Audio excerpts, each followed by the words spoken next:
بوأنا لإبراهيم مكان البيت ألا تشرك بي شيئا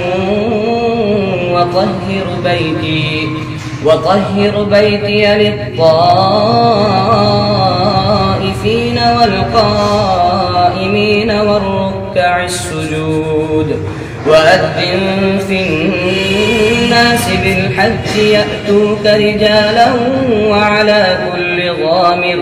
وعلى كل ضامر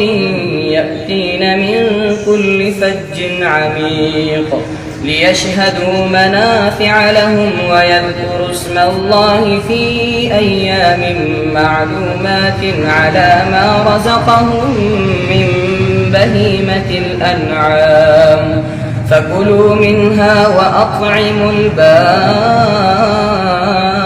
الفقير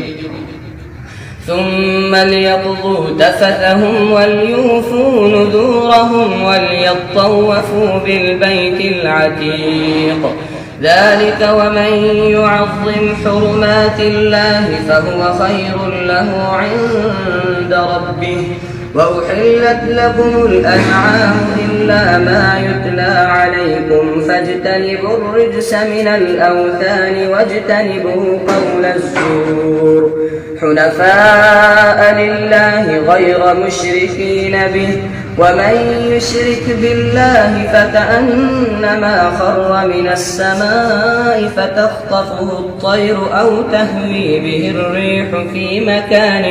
سحيق ذلك ومن يعظم شعائر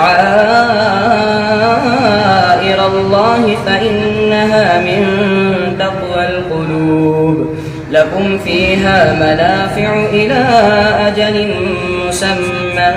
ثم محلها إلى البيت العتيق صدق الله العظيم.